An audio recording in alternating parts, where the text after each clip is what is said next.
My name is Edith. I'm 68 years old, and last night, my daughter-in-law, Amanda, introduced me as the leech maid to her business associates at the company's anniversary party. Everyone laughed nervously while I just smiled politely. What they didn't know was that I own 60% of Westbrook Investments, the very company paying for Amanda's designer dresses and social status. Sometimes silence is more powerful than words. Before I tell you my story, let me know where you're watching from. In the comments below, hit that like button and subscribe to join our community of life lessons and sweet justice. I've been a widow for 8 years now. My late husband, Harold Westbrook, founded Westbrook Investments 30 years ago. What started as a small financial consulting firm grew into one of the most respected investment companies on the East Coast. Harold was brilliant with money, but humble about success. We built everything together. Our only son, William, is now 42 and serves as Vice President of Operations at Westbrook. William has always been bright, but lacks the confidence his father had. He joined the company straight out of business school, and Harold mentored him closely. I'd hoped William would develop the same leadership qualities as his father, but he's always been more comfortable following than leading. William married Amanda when they were both in their early 30s. From the moment I met her, I sensed her ambition. Amanda comes from what she calls old money, a family with social connections but dwindling resources. She has sleek blonde hair, always wears designer clothes, and speaks with the polished accent of someone who attended the finest private schools. She's beautiful, certainly, but there's a coldness to her beauty. After Harold's passing, I made a decision that surprised many. I chose to live modestly. Our family home was too large for just me, so I sold it and moved into a comfortable but smaller house closer to William and Amanda. I donated much of Harold's estate to educational foundations and lived off a reasonable pension. This wasn't from financial necessity. I simply believed in Harold's philosophy that wealth should be used purposefully, not flaunted. What Amanda never understood, because she never bothered to learn, was that Harold and I had an arrangement from the very beginning. Every major investment decision was made together. I had a background in financial management before I met Harold, and though I stepped back from public business life when William was born, I remained involved behind the scenes.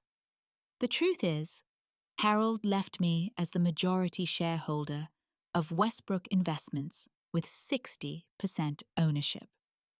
The remaining shares were divided among William, a few trusted executives, and a small percentage of public investors. This arrangement was known only to the company's legal team and Robert Harrington, our longtime CFO and Harold's best friend. Amanda assumed I was financially dependent on William's generosity. She never questioned why the board of directors treated me with such deference on my occasional visits, attributing it to respect for Harold's widow, rather than recognition of the company's actual owner. I never corrected her assumption. Harold taught me that sometimes the person with the least obvious power in the room actually holds the most.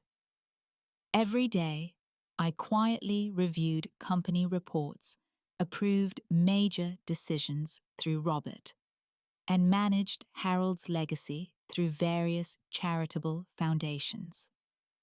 I lived my life without ostentation, finding joy in volunteer work, and my 2 grandchildren, when Amanda allowed me to see them. If only she had taken the time to know me, rather than seeing me as an inconvenience to be managed, things might have turned out differently for all of us. The tension between Amanda and me began shortly after Harold's funeral. Initially, I thought her distance was simply grief or adjustment to family changes. I gave her space, understanding that having your mother-in-law living nearby might feel intrusive to a young couple. When I moved closer to William and Amanda, I was careful to maintain their privacy. I bought a modest home 15 minutes away, close enough for family visits, but far enough to give them independence. I envisioned Sunday dinners, helping with the grandchildren, and creating a supportive, extended family. Amanda had other ideas. The first real incident occurred about 6 months after I moved. William had mentioned a dinner party they were hosting for some colleagues from Westbrook. I called to ask if I could bring my famous apple pie for dessert. "Oh, Edith," Amanda said, her voice dripping with forced sweetness. "This dinner is really just for immediate family and close friends." I remember standing in my kitchen phone to my ear, feeling the sting of those words. William and Amanda had hosted several such gatherings since I'd moved closer, and I'd never been invited to any of them. "I understand," I replied, keeping my tone neutral. Perhaps another time, later that week, William stopped by with a slice of store-bought pie, a guilty offering that told me he knew I'd been hurt, but lacked the courage to stand up to his wife. That pattern continued and worsened over the years. Amanda would forget to invite me to my granddaughter's 4th birthday party until William reminded her the day before. She would talk over me at family gatherings, dismiss my suggestions, and make comments about older people not understanding modern parenting. I overheard her referring to me as the bothersome old lady when speaking to her friends on the phone. Each slight was small enough that confronting her would have seemed petty, but together they formed a clear message. I wasn't welcome in their perfect life. My occasional visits to the Westbrook offices became complicated when Amanda began working as the company's social relations director, a position William created for her that mainly involved planning corporate events and cultivating relationships with wealthy clients.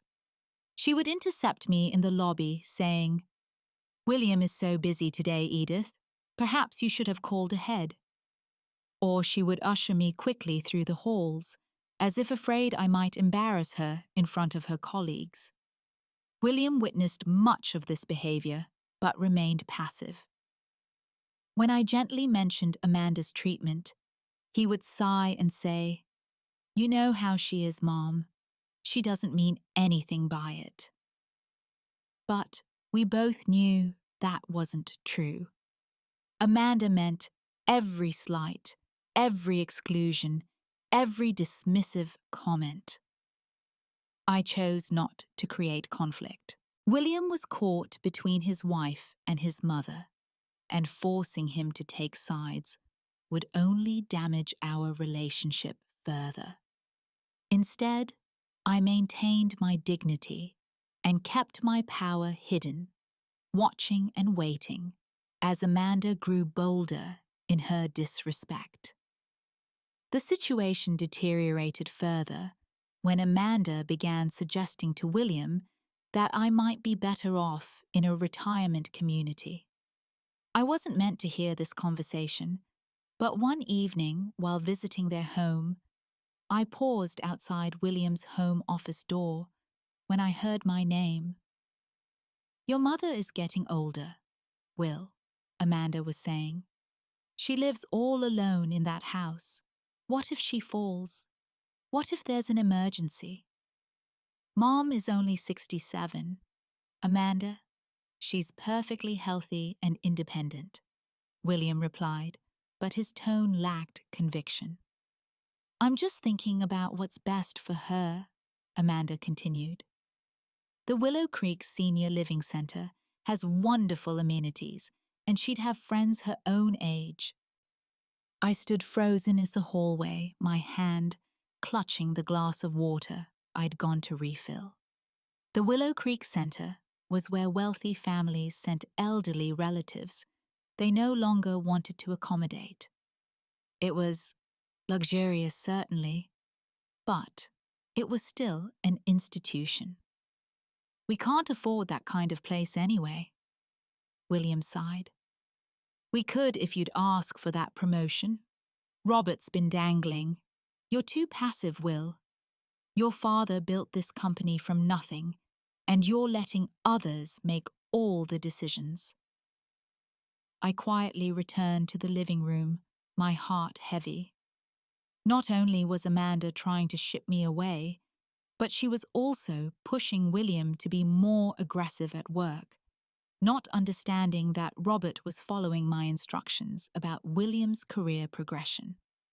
I wanted my son to earn his advancement through merit, not inheritance. Over the following weeks, William began dropping hints about how nice retirement communities could be. "Mom, did you see that new senior complex they're building? It has a pool and everything." Amanda's complaints about the financial burden of having me nearby increased, though I had never asked them for a penny. In fact, I had given them generous gifts over the years, including helping with the down payment on their home, something Amanda conveniently forgot. Meanwhile, I continued my silent oversight of Westbrook investments. Through Robert's reports, I became concerned about several aggressive investment strategies Amanda had persuaded William to pursue. She was pushing for faster growth, higher risk investments, and expensive client acquisition methods that didn't align with Harold's careful, sustainable approach.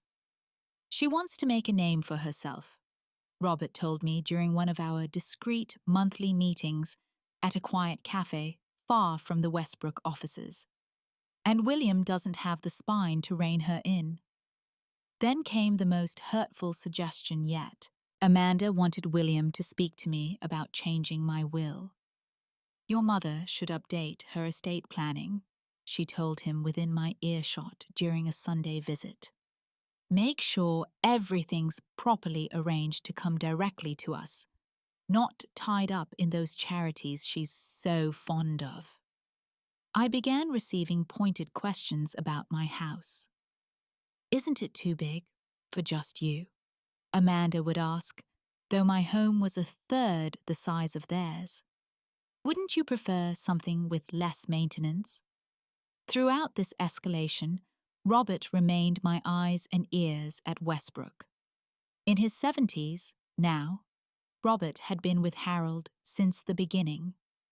He understood what the company stood for and was increasingly concerned about Amanda's influence. "Edith," he said during one of our meetings, "I think it may be time to take a more active role. Things are happening that Harold would never have approved."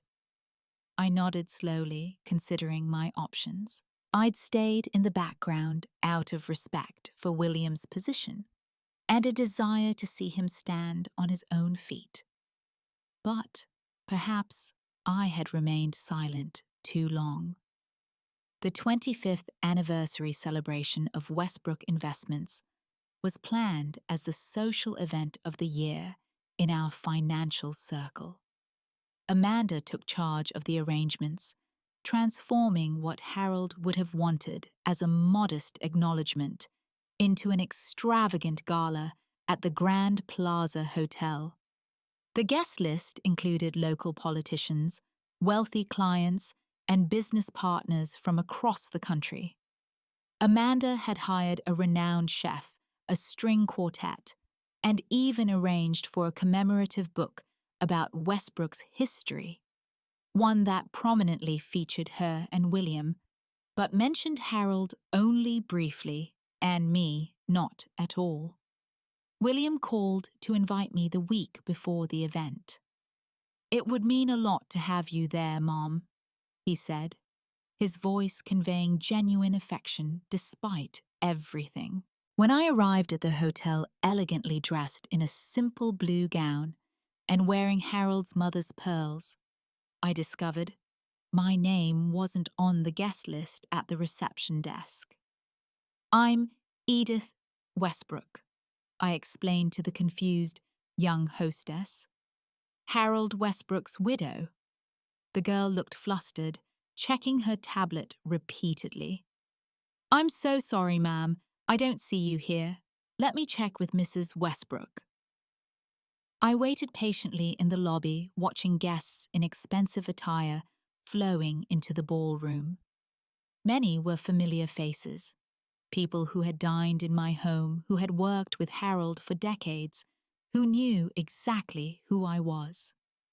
Several nodded respectfully or came over to exchange pleasantries, asking why I wasn't inside already.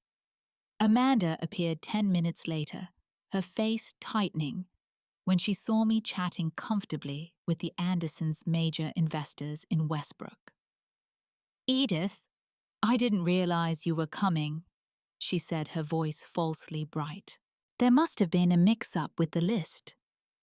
"William invited me," I replied calmly. "I wouldn't miss celebrating Harold's legacy." Her smile flickered at the mention of my late husband. "Of course. Come in, come in. We're about to start the presentations." She guided me into the ballroom, but seated me at a table near the back, far from the family table, where William sat with their children and Amanda's parents. I noticed Robert watching this arrangement, with a frown from his table near the front. After dinner, Amanda took the stage for presentations and acknowledgements. She spoke glowingly about Westbrook's success, attributing much of its recent growth to William's visionary leadership. Though my son looked uncomfortable with this characterization. "And now," she said, gesturing toward my table, "I'd like to acknowledge someone who's been with us through everything." For a moment, I thought she was going to show some grace.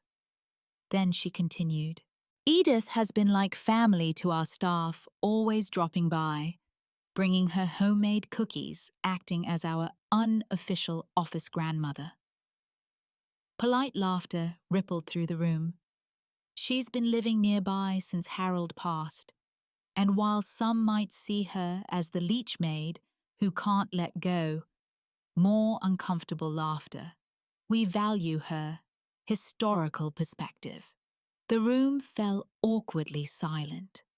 Several guests looked shocked, especially those who had known Harold and me for years.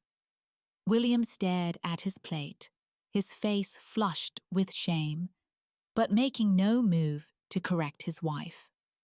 I maintained a dignified smile, nodding graciously as if she'd paid me a compliment. Inside, something hardened. Not just hurt, resolve. As Amanda continued her speech, Robert made his way to my table and slipped into the chair beside me. "I've had enough of this," he whispered. "Have you, Mrs. Westbrook?" I turned to him, the loyal friend who had protected Harold's legacy and mine all these years. "I believe it's time, Robert," I replied quietly. "Schedule a board meeting for tomorrow morning 9 a.m. sharp. He nodded, a glint of satisfaction in his eyes. Is it time to introduce the real Mrs. Westbrook? Indeed it is. I left the gala early, declining William's half-hearted offer to drive me home. Your wife needs you here, I told him. We'll talk tomorrow. That night was the first time in years I had entered my home office, unlocked the bottom drawer of Harold's old desk, and removed the company documents I'd kept secure all this time. I spent hours reviewing financial statements, investment reports, and the detailed notes Robert had been sending me. Amanda had been pushing the company in a dangerous direction.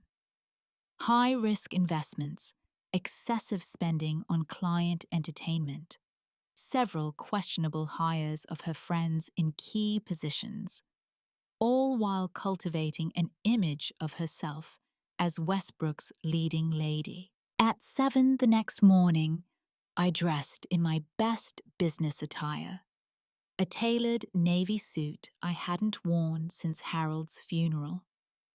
I styled my silver hair in a sleek bun, applied subtle makeup, and wore Harold's gift for our 30th anniversary, a beautiful sapphire pendant that matched my eyes. When I arrived at Westbrook headquarters, the security guard, who had known me for decades, straightened up immediately. "Good morning, Mrs. Westbrook," he said with genuine respect. "It's good to see you back." "Thank you, George. It's good to be back." Robert was waiting for me in the lobby, a portfolio under his arm and a gleam in his eyes. "The board members have all been notified. They're quite intrigued by this emergency meeting. And William, Amanda." William was surprised but agreed immediately. Amanda tried to reschedule, claiming a prior commitment, but when William insisted, she reluctantly agreed to attend. We took the elevator to the top floor.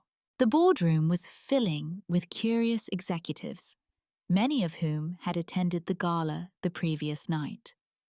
William and Amanda were the last to arrive, both looking confused, when they saw me seated at the head of the conference table. "Mom," William asked, "what's going on?" Before I could answer, Robert stood and addressed the room. "Ladies and gentlemen, thank you for attending this emergency meeting. I'd like to formally introduce Mrs. Edith Westbrook, majority shareholder of Westbrook Investments, who holds 60% ownership of this company." The room fell silent. Amanda's face drained of color. "That's impossible," she whispered, looking frantically at William, who appeared equally shocked. I opened the portfolio Robert had prepared, displaying the ownership certificates and Harold's original company structure. "Harold and I built this company together," I explained calmly. "While he was the public face, we were always equal partners. When he passed, he left his shares to me with the understanding that I would oversee William's development as a future leader." I turned to my son, whose expression had transformed from confusion to dawning realization. "William, your father was proud of you, but he knew you needed time to grow into leadership. That's why I've remained in the background, allowing you to find your footing without my shadow over you." Then I addressed the board, presenting my analysis of the company's recent performance and the concerning trends in their investment strategies. Westbrook was built on principles of measured growth and ethical investment, I stated firmly. Recent decisions have strayed from that path, putting our reputation and stability at risk. I outlined my plan for course correction reassignment of key positions, and a return to the core values that had made Westbrook successful for 25 years. Amanda sat rigid in her chair, her perfectly manicured nails digging into her palms. William kept glancing between us, his loyalty visibly torn. When the meeting concluded, the board members, many of whom had known me for decades, expressed their support for my return to active leadership. Even those Amanda had cultivated as allies could not dispute my authority as majority owner. As the room emptied, Amanda remained seated, her face a mask of barely contained fury. William stood hesitantly behind her chair. "My office, please," I said quietly to both of them. "We have family matters to discuss." In the privacy of what had once been Harold's office and was now rightfully mine, Amanda finally exploded. "You've been lying to us for years," she shouted, pacing furiously across the carpet, "making us think you needed our support while secretly controlling everything." I sat calmly behind the desk, hands folded. "I never lied, Amanda. I simply didn't volunteer information you never asked for. You were too busy assuming I was a burden to consider I might be an asset." William leaned against the window, looking out at the city below. "Why didn't you tell me, Mom? All this time." "Your father wanted you to earn your position, not inherit it," I explained gently. "And I wanted to give you space to become your own man." "Perhaps that was a mistake." Amanda whirled toward me. "This is about punishing me, isn't it? For last night, for the things I said. This is about protecting Harold's legacy and the company we built," I replied evenly. "Your behavior last night merely confirmed what I've observed for years. You don't respect me, this company's history, or its values." I outlined the changes I would be implementing: a restructuring of the executive team, removal of several of Amanda's appointees who were underqualified for their positions, and a reassessment of their recent investment strategies. "You can't do this," Amanda insisted, her voice shaking. "William won't allow it." We both turned to my son, who looked more conflicted than I'd ever seen him. "It's her company, Amanda," he said quietly. "She has every right." Amanda's face contorted with rage. "After everything I've done to help your career, I've organized every event, charmed every client, played the perfect corporate wife, and now you're siding with her." William straightened, something shifting in his posture. For a moment, he looked remarkably like his father. "When was the last time you showed my mother an ounce of respect?" he asked, his voice surprisingly firm. "You called her a leech in front of our colleagues and friends, people who've known her for decades. How could you think that was acceptable?" Amanda's strategy quickly changed. Her eyes filled with tears. "I was just trying to make a joke. If Edith was offended, I'm sorry, but she's always been so sensitive." "Oh, stop it," William said wearily. "Just stop. We both know what you've been doing. I've let it happen for too long." News of the meeting spread quickly throughout the company. By lunchtime, everyone knew that Harold's quiet widow was actually the majority owner and new chairwoman of the board.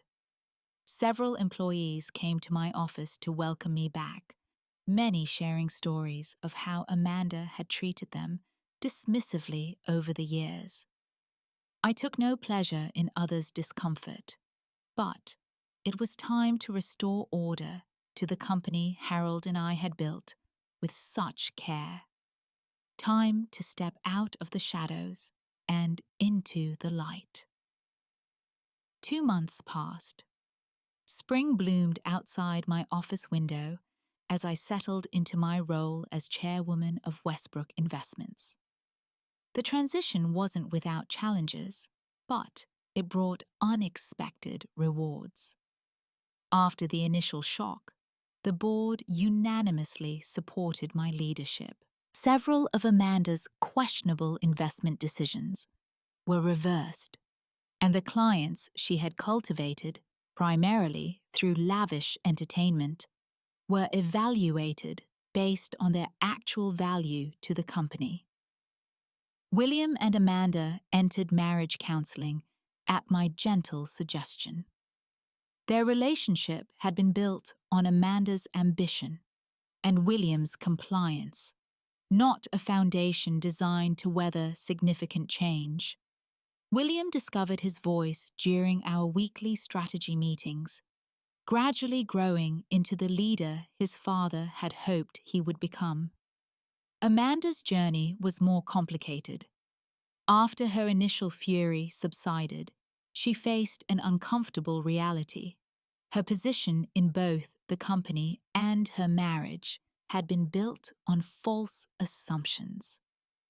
The elegant socialite who had dismissed me as irrelevant now had to acknowledge my authority. Our first one-on-one meeting after the board revelation was tense but necessary. I invited her to my office, not to gloat, but to find a path forward. "You have valuable skills, Amanda," I told her honestly. "Your social intelligence and ability to connect with people could be assets to Westbrook if channeled properly." She sat stiffly across from me, her pride still wounded, but her pragmatism intact. "Why would you want me involved at all after everything that's happened?" "Because you're William's wife and my grandchildren's mother," I replied simply. "And because holding grudges poisons the person holding them more than anyone else." Over the weeks that followed, Amanda and I established a cautious working relationship. I reassigned her to client relations with clear guidelines and accountability. She resented the oversight at first, but gradually came to respect the boundaries. William flourished once freed from navigating between his wife's demands and his own instincts.